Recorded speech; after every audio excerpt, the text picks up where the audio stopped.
పిల్లలు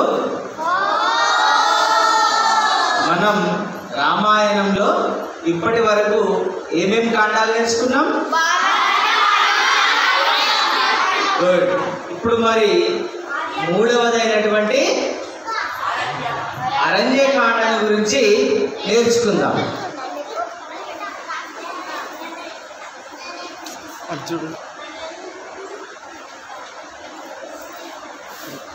ముందుగా మనం అరణ్యకాండను ఒక శ్లోకంతో ప్రారంభిద్దాం.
అయోధ్యకాండలో రాముడు, లక్ష్మణుడు, సీత, ఆత్రి మహాముని, సతీ అనసూయ దగ్గర సెలవు తీసుకొని దండకారణ్యం వైపు బయలుదేరుతారు.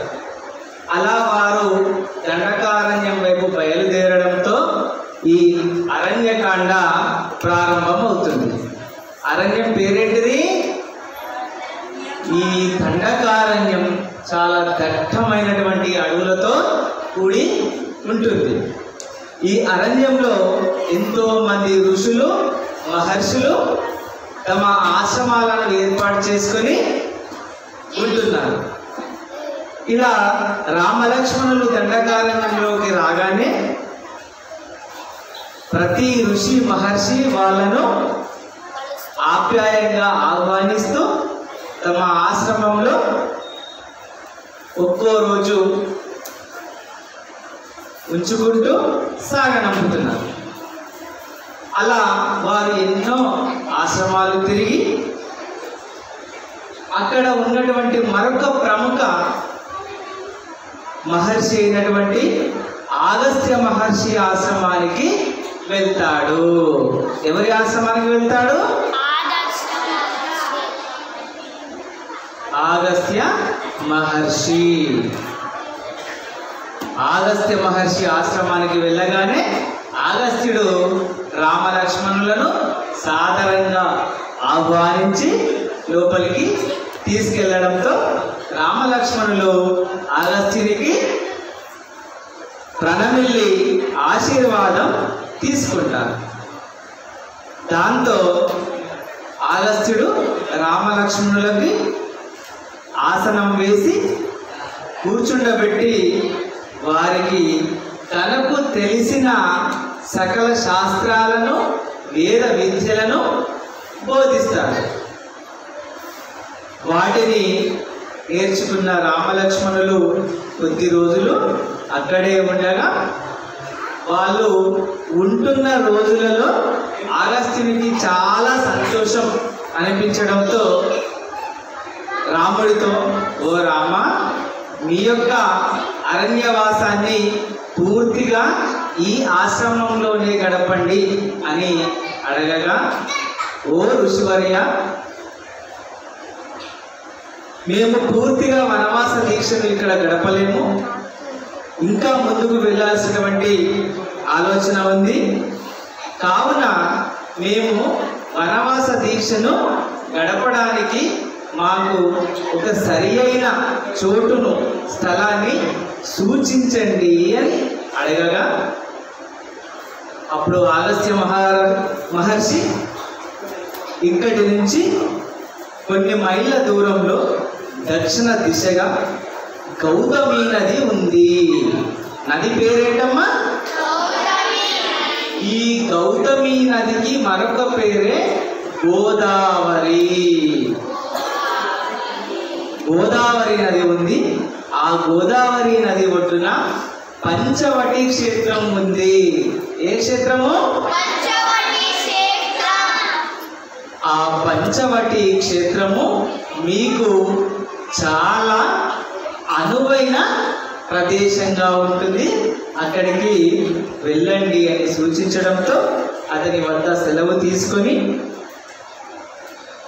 పంచవటి క్షేత్రానికి వెళుతుండగా మార్గమధ్యంలో అనుకోకుండా హఠాత్తుగా ఒక భయంకరమైనటువంటి రాక్షసుడు వీరిని అడ్డగిస్తాడు. ఆ రాక్షసుడి పేరేంటి?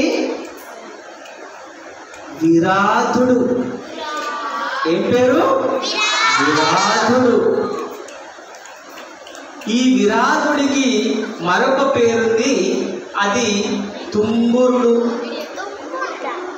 ఏం పేరు? తుంబురుడు. ఈ తుంబురుడు గత జన్మలో గంధర్వుడు. గంధర్వుడు అంటే మానవులు, రాక్షసులు, దేవతలు ఇలా విభజనలు ఉన్నాయి కదా, అలాగే గంధర్వులు కూడా ఉంటారు.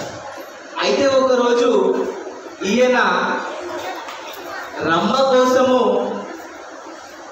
రమ్మను పెళ్లి చేసుకోవాలని అనుకోగా అప్పుడు కుబేరుడు అడ్డగించి ఆయనకి ఒక శాపం ఇస్తాడు. ఏమని అంటే, రాక్షసుడిపై దండకారణ్యంలో సంచరించు అని. ఆ రోజు నుంచి ఈ తుంబరుడు విరాధుడిగా మారి దండకారణ్యంలో నివసిస్తూ అక్కడికి వస్తున్నటువంటి మనుషులను, జంతువులను చంపుకు తింటుండేవాడు. ఇతను ఎలా ఉన్నాడు?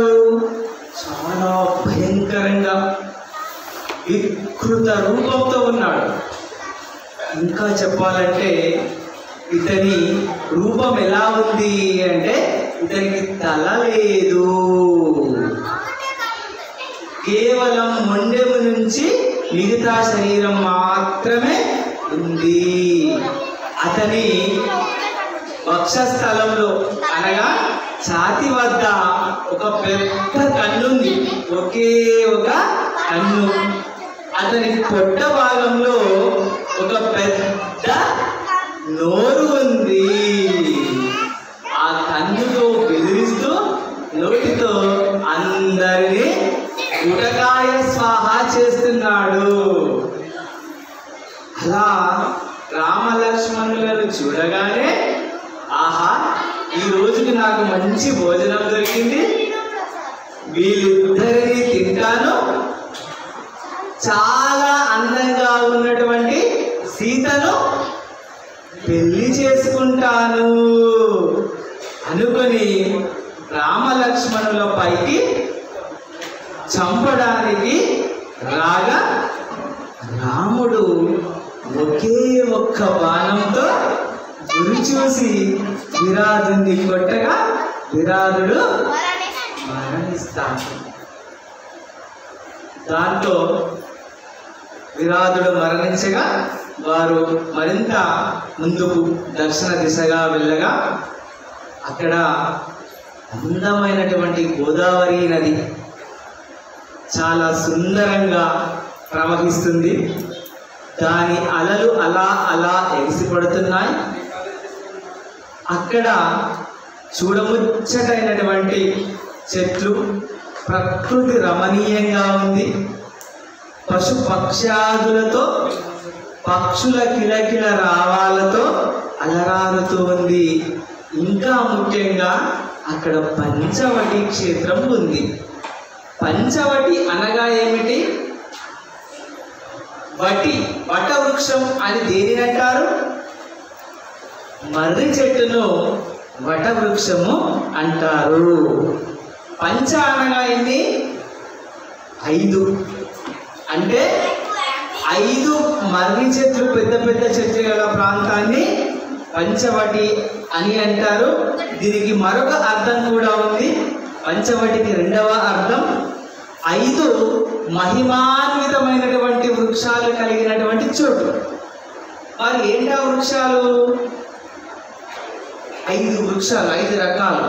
1 మర్రి, 2 మారేడు, 3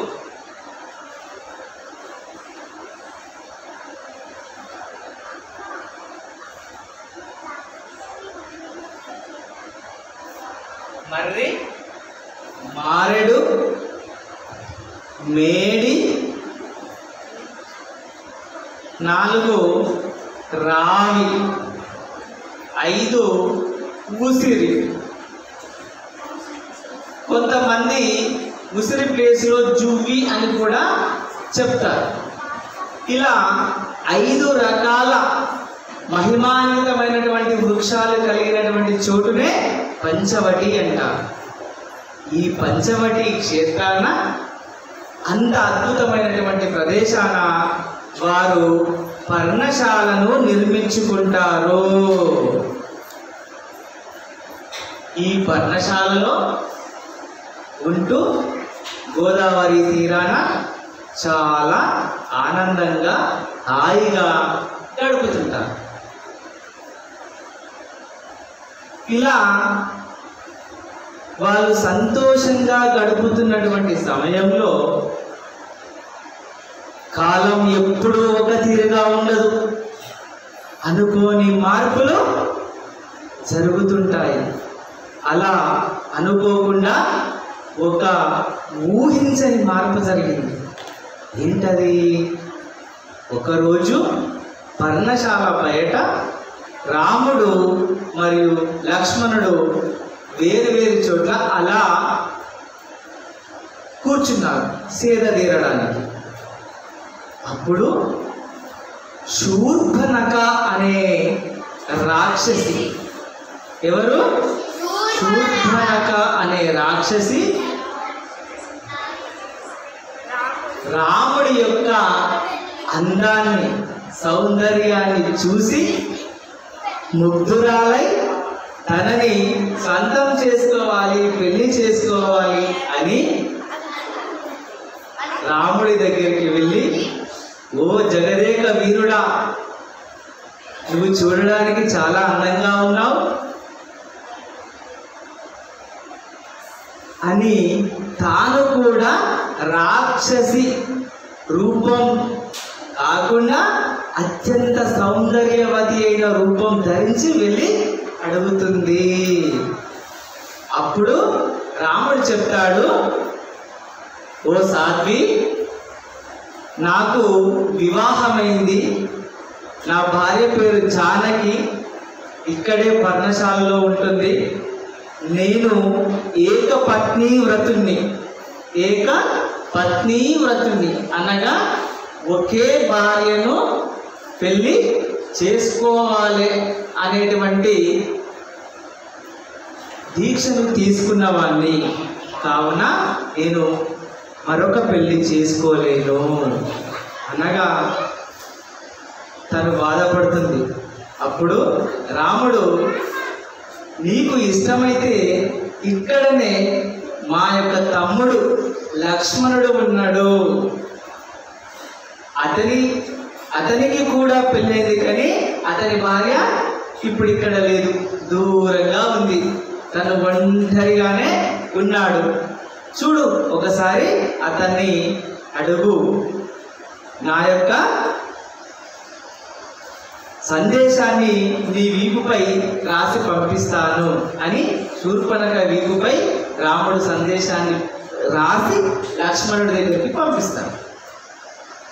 అప్పుడు లక్ష్మణుని చూసిన శూర్పణఖ, ఆహా, రాముడే అనుకుంటే రాముని కన్నా లక్ష్మణుడు మరింత అందంగా ఉన్నాడు, అతడు వద్దన్నదే బాగైంది, ఇతడే బాగున్నాడు అనుకుని లక్ష్మణుడి దగ్గరికి వెళ్ళి, ఓ మానవోత్తమ,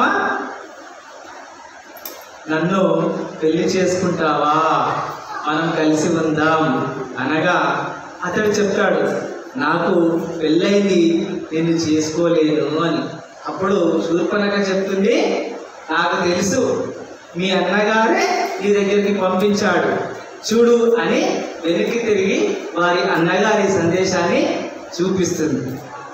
చూపించి ఇక ఎలాగో ఒప్పుకుంటాడు కదా అని వెనక్కి తిరిగి ప్రేమగా లక్ష్మణుడి దగ్గరికి రాబోతుండగా, ఓహో సౌందర్యంగా ఉన్నానా నీ అహంకారం అని హఠాలున శూర్పణఖ యొక్క ముక్కు చెవులను కోసివేస్తాడు. అనుకోని హఠాత్ పరిణామానికి భీతిల్లిన శూర్పణఖ బాధతో కోపంతో, ఓ నరాధముడా, నేనెవరో తెలుసునా నీకు? ఉండు, ఇక్కడే ఉండు అని ఏడుస్తూ తన అన్నలైన ఖరదూషణుల దగ్గరికి వెళ్తుంది.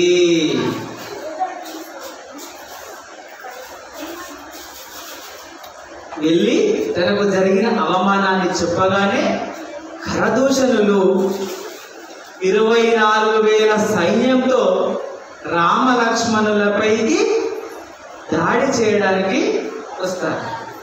రామలక్ష్మణులు ఒక్కొక్కరిని ఒకే బాణంతో సంహరిస్తుంటే వారి యొక్క తలకాయలు గుమ్మడికాయల్లా నేల రాలుతున్నాయి.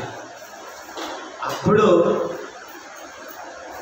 అందరినీ సంహరించి ఆ ఇద్దరు ఖరదూషణులను కూడా అంతమందించడంతో చేసేది లేక శూర్పణఖ ఏడుస్తూ తన అన్నయ్యైన లంకాధీశుడైన రావణాసురుడి దగ్గరికి వెళ్తుంది.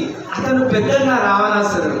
పెద్దన్న అయిన రావణాసురుడి దగ్గరికి వెళ్ళి తనకు జరిగిన అవమానాన్ని వివరించి వారిపై ఉసిగొలుపుతుంది.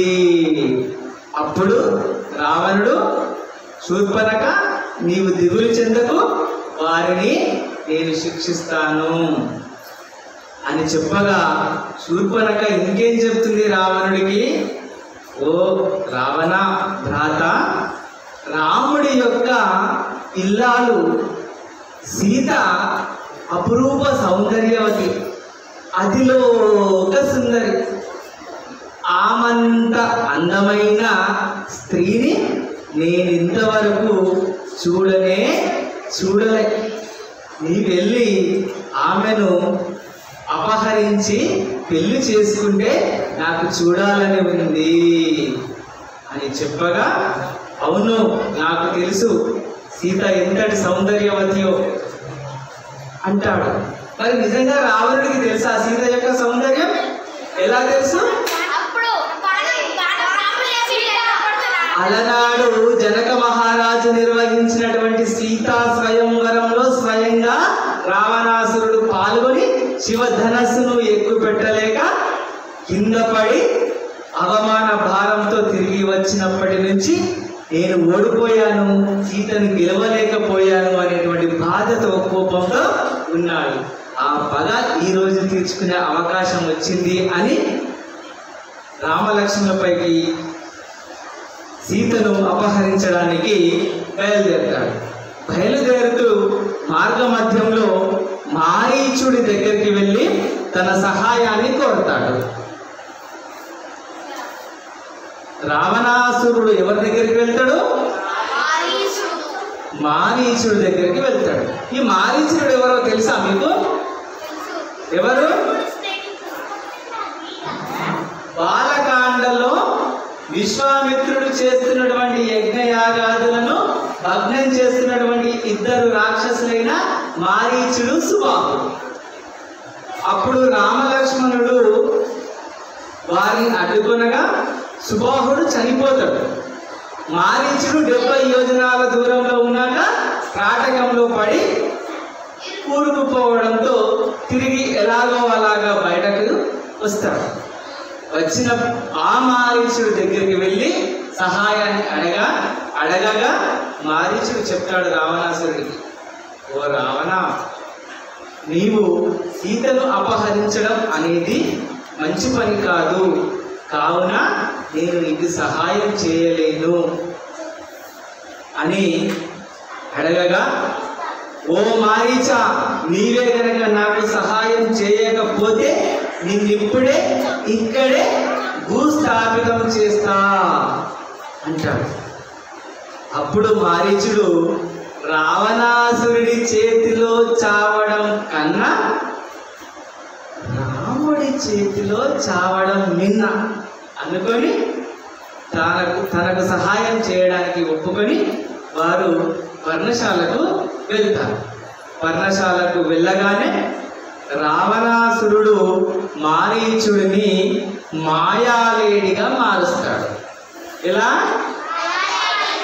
ఈ మాయాలేడి ఎలా ఉంటుంది అంటే బంగారు వర్ణంలో అచ్చం బంగారు లేడిలా ఉంటుంది. ఈ బంగారు లేడి ఆ పర్ణశాల ముందు అటు ఇటు గెంతుతూ ఎగురుతూ ఉండడంతో దానిని సీత చూసి ముచ్చటపడుతుంది. ముచ్చటపడి, అబ్బా ఎంత బాగుందో ఈ బంగారు లేడి, చాలా బాగుంది, నాకు నా దగ్గర ఉంటే బాగుండు కదా అనుకొని రాముడి వద్దకేగి, ఓ నాథ, నాకు ఆ బంగారు లేడిని తెచ్చివ్వవా అని అడుగుతుంది. అప్పుడు శ్రీరాముడు తన ధనుర్బాణాలను తీసుకొని లేడిని తీసుకురావడానికి వెళ్తుండగా లక్ష్మణుడు అడ్డుకుంటాడు. అగ్రజ, అసలు ఎక్కడైనా బంగారు లేడి ఉంటుందా? ఇది నిజం లేడి కాకపోవచ్చు, ఏదో రాక్షస మాయ కావచ్చు, నువ్వు వెళ్ళకు అని చెప్తాడు. అప్పుడు రాముడు అంటాడు, అనుజ, లక్ష్మణ, ఒకవేళ అది నిజం బంగారు లేడి అయితే నేను దానిని తీసుకువచ్చి మీ వదిన అయిన సీతకు కానుకగా ఇస్తాను. ఎందుకంటే మా వివాహమైనది మొదలు ఇంతవరకు సీత నన్ను ఏ ఒక్క కోరిక కోరలేదు. ఇదే మొట్టమొదటి కోరిక. దానిని నెరవేర్చడం భర్తగా నా యొక్క ధర్మం. ఒకవేళ అదే గనక రాక్షస మాయ అయితే దానిని సంహరించి వస్తాను అని చెప్పి ఆ లేడి వైపున బయలుదేరుతుండగా రాముణ్ణి చూసిన ఆ మాయాలేడి పరుగు పరుగున ముందుకు ఉరుకుతుంది. అలా గెంతుతూ దుంకుతూ కొండలు, గుట్టలు, లోయలు, చెట్లు, పొదలు అన్నీ తిప్పుతుంది రాముణ్ణి. అలా తిరిగి తిరిగి తిరిగి అలిసి విసిగిన రాముడు అనుకోకుండా ఇల్లును తీసి బాణానికి ఎక్కుపెట్టి గురి చూసి లేడికి కొట్టగా ఆ బాణం వెళ్ళి లేడి కడుపులో పుచ్చుకొని లేడి, హా లక్ష్మణ, హా సీత, ఆ లక్ష్మణ, ఆ సీత అంటూ బిగ్గరగా శ్రీరాముడి స్వరంతో, రాముడి వాయిస్తో అరవడంతో ఆ అరుపులు పర్ణశాలలో ఉన్న సీతకు వినబడతాయి. అరుస్తూ బంగారు లేడి చనిపోతుంది. అప్పుడు సీత లక్ష్మణుడి దగ్గరికి వచ్చి, లక్ష్మణ, మీ అన్నకు ఏదో ఆపద వచ్చినట్టుంది, నీ సహాయం కోసం అతను పిలుస్తున్నాడు, వెళ్ళి మీ అన్నకు రక్షణగా ఉండు అనగా, అమ్మా సీత, రాముడికి అపాయమా, రాముడికి రక్షణగా ఉండడం, అతన్ని ఓడించగలిగేవారు ఎవ్వరూ లేరు. ధనుర్విద్యలో అతను సర్వశ్రేష్ఠుడు. ఈ లోకంలోనే ధనుర్విద్యలో అందరికన్నా గొప్పవాడు ఎవరు? ముందు పరమశివుడు, రెండవ వాడు శ్రీరాముడు, మూడవ వాడు అర్జునుడు. అతనికి ఎదురు లేదు, తిరుగు లేదు. అతను క్షేమంగా తిరిగి వస్తాడు. నీవు చింతించక నిశ్చింతగా ఉండు అనగా, ఓహో లక్ష్మణ, నీ మనసులో ఉన్నది నాకు అవగతమయ్యిందిలే. మీ అన్నగారు రాక్షసుల చేతిలో చనిపోతే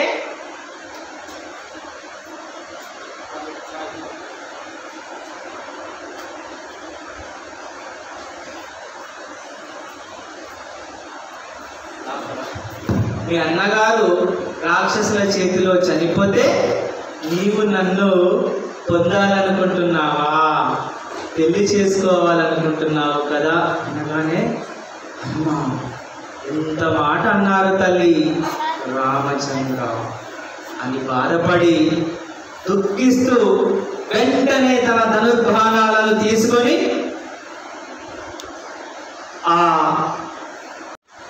ఈ లక్ష్మణ రేఖను గీచి, తల్లి నేను ఇప్పుడే అన్నగారికి సహాయార్థంగా వెళ్తున్నాను, ఎట్టి పరిస్థితుల్లోనూ మీరు ఈ గీతను దాటి రాకండి అని చెప్పి స్వరం వినిపించిన వైపుగా బయలుదేరుతాడు.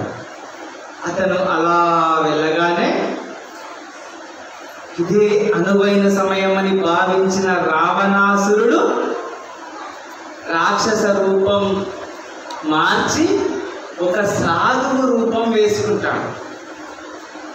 వేసుకొని ఒక భిక్ష పాత్రను తీసుకొని భవతి భిక్షాందేహి అనుకుంటూ లక్ష్మణుడు గీసిన రేఖను దాటాలని చూస్తుంటే ఆ రేఖలో నుంచి భగమని మంటలు రావడంతో అతను దాటలేకపోయాడు. రేఖకు అవతలి వైపునే ఉండి భవతి భిక్షాందేహి అని గట్టిగా పిలవడంతో సీత ఒక పళ్ళెంలో పలహారాలను తీసుకొని, స్వామి తీసుకోండి అంటుంది. ఇతను వెళ్ళలేడు కదా ఇప్పుడు లక్ష్మణ రేఖను దాటి. అప్పుడు ఓ సాధ్వి ఏమనుకుంటేవి, ఒక సాధువు భిక్షాటనకు వస్తే అతని దగ్గరికి వచ్చి భిక్ష వేయాలని తెలియదా నీకు? నేనే నీ దగ్గరికి రావాలా అని కోపగించగా, మన్నించండి స్వామి అని తాను అనుకోకుండా లక్ష్మణ రేఖను దాటి వచ్చి అతని జోలలో భిక్షను వేస్తుండగా అతని రూపం మార్చుకొని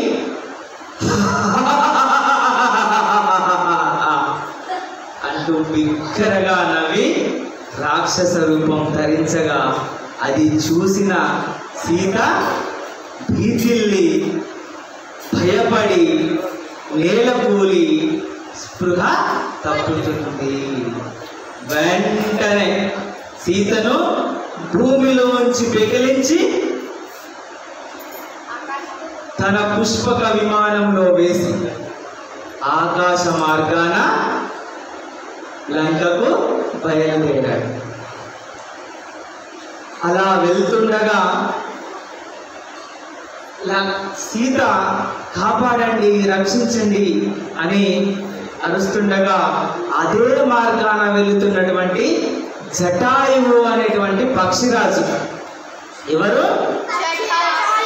జటాయువు అనే పక్షిరాజు చూసి, ఓ ఈమె దశరథ మహారాజు యొక్క కోడలు సీత కదా, మరి రావణాసురుడు ఎందుకు ఎత్తుకెళ్తున్నాడు అని గ్రహించి, ఈ జటాయువు దశరథుడు ఇద్దరు మిత్రులు గ్రహించి రావణాసురుడిని తన ముక్కుతో పొడుస్తూ గోళ్ళతో రక్కుతూ అతనికి ఇబ్బంది పెట్టసాగింది.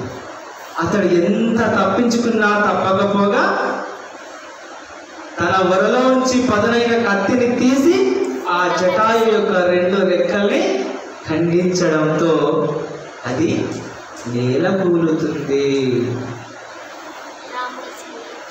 అప్పుడే స్పృహలోకి వచ్చిన సీత తేరుకొని ఎలా తప్పించుకోవాలో ఆలోచిస్తుంటే మార్గం కనపడక అప్పుడే రాముడు ఆ విమానాన్ని మరింత పైకెత్తి ఆకాశ మార్గాన ఋష్యమూక పర్వతం మీదుగా ప్రయాణించసాగాడు. ఏ పర్వతం? ఋష్యమూక పర్వతం. ఈ ఋష్యమూక పర్వతం దగ్గరికి రాగానే సీతకు ఒక ఆలోచన వచ్చింది. అనుకున్నదే తడవుగా తన ఒంటిపైన ఉన్న నగలను తీసి మూట కట్టి ఆ పర్వత భాగాన జార విడిచింది. అలా రావణుడు సీతను లంకకు తీసుకెళ్లి అశోకవనంలో నిర్బంధించాడు. ఇక రాముడి కోసం వెళ్ళిన లక్ష్మణుడు కొద్ది దూరం వెళ్ళగానే రాముడు వెనుతిరిగి రావడంతో లక్ష్మణ నువ్వెందుకు ఇలా వచ్చావు అంటే అతడు వివరించి చెప్పగా ఇంత పని చేశావు, సీతను ఒక్కదాన్నే వదిలి వచ్చావా అంటూ హుటాహుటిన పర్ణశాలకు వచ్చి చూడగా అక్కడ సీత కనబడలేదు. చెల్లా చెదురైన పర్ణశాలను చూసి ఏదో అపశృతి జరిగింది అని సీత కోసం వెతకడం ప్రారంభించారు. అలా వెతకగా వెతకగా వెతకగా ఒక చోట ఒక పక్షి పడి ఉండటాన్ని గమనిస్తే లే పక్షి అని లేపి దానికి సపర్యలు చేయగా ఆ పక్షికి స్పృహ వస్తుంది. స్పృహ రాగానే తను సీతను రావణాసురుడు ఋష్యముఖ పర్వతం పై నుంచి లంకకు తీసుకెళ్ళాడు అనగా అని చెప్పి ప్రాణాలు వదలడంతో తనకు సహాయం చేసినటువంటి ఆ జటాయువుకు దహన సంస్కారాలు నిర్వహించి తాను ఋష్యముఖ పర్వతం వైపుగా బయలుదేరుతుంటాడు. అలా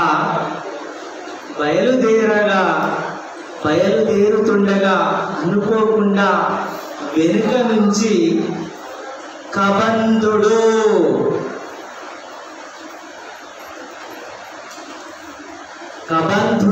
అనే రాక్షసుడు వచ్చి ఎడమ చేతితో లక్ష్మణుడి, కుడి చేతితో రాముడిని ఇద్దరిని బలంగా తన హస్తాలలో అనగా చేతులలో గట్టిగా బంధిస్తాడు. దానినే కబంధ హస్తం అంటారు. ఎంత ప్రయత్నించినా రామ లక్ష్మణులు కబంధ హస్తాల నుంచి తప్పించుకోలేకపోయారు. అప్పుడు రాముడు ఆలోచించి లక్ష్మణుడికి సైగ చేసి చాకచక్యంగా తమ బాణాలను బయటకు తీసి చెరొక్క బాణాన్ని లక్ష్మణుడు ఎడమవైపు రాముడు కుడివైపు వేయగా ఆ కబంధుడు తన హస్తాలను విడిచి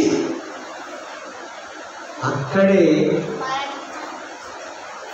గంధర్వ రూపం ధరించి ఓ రామ, నాకు శాప విమోచనం కలిగించినందుకు ధన్యవాదాలు అని చెప్పి మీరు ఋష్యముఖ పర్వతం వైపుగా వెళ్ళండి, అక్కడ సుగ్రీవుడు అనే వానర రాజు ఉంటాడు, అతడు మీకు తప్పక మేలు చేస్తాడు అని చెప్పగా వారు బాగా అలసిపోయి కబంధ హస్తాలలో ఇరుక్కున్నారు కదా, బాగా అలసిపోయి అలా వెళ్తుండగా మార్గ మధ్యంలో ఒక కుటీరం దగ్గర ఒక ముసలి తల్లి ఎవరి కోసమో ఇలా ఎదురు చూస్తూ ఉంది.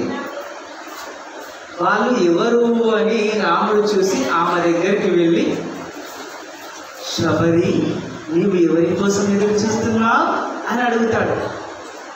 ఓ రామ, వచ్చావా నాయన, తండ్రి, నేను నీ కోసమే ఎదురు చూస్తున్నాను, ఇన్నాళ్లకు దయతలిచావా ఈ అభాగ్యురాలి పైన అంటూ ప్రేమగా లోనికి తీసుకెళ్ళి పీటలు వేసి కూర్చుండబెడుతుంది.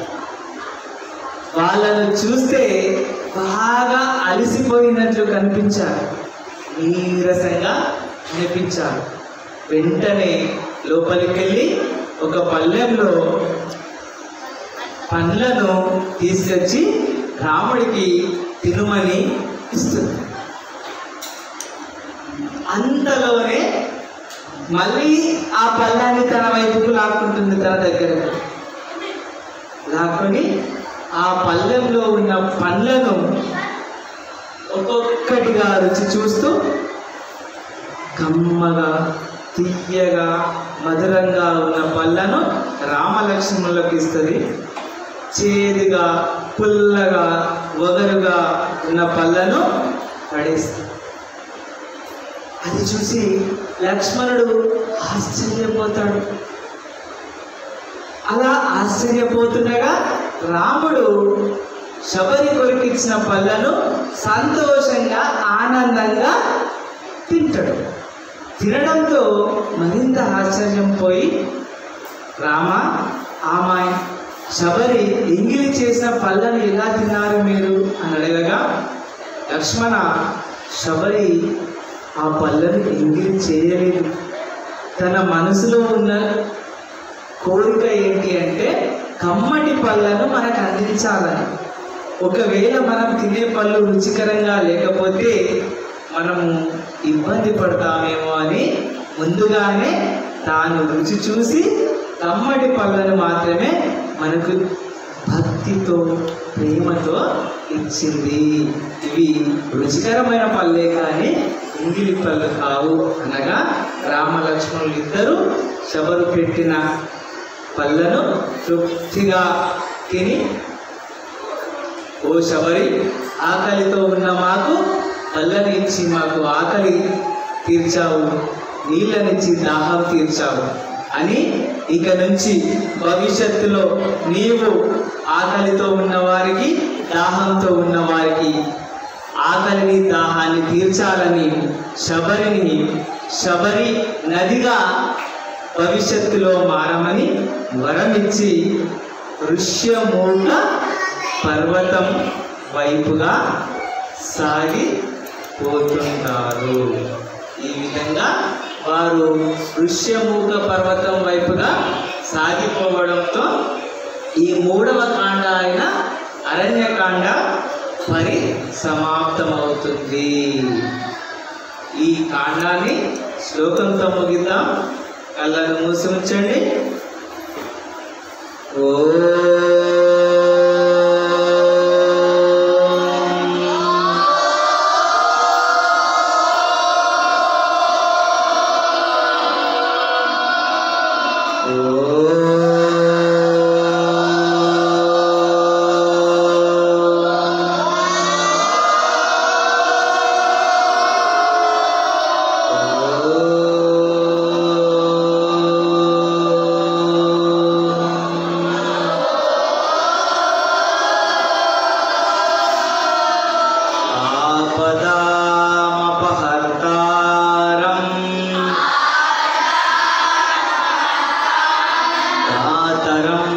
సర్వసంపదం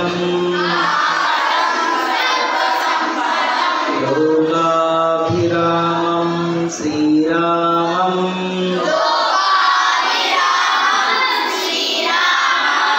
భూయో భూయో నమామ్యహే.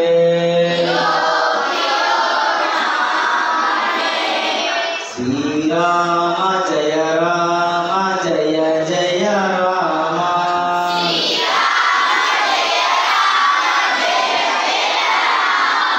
శ్రీరామ జయ రామ జయ జయ రామ.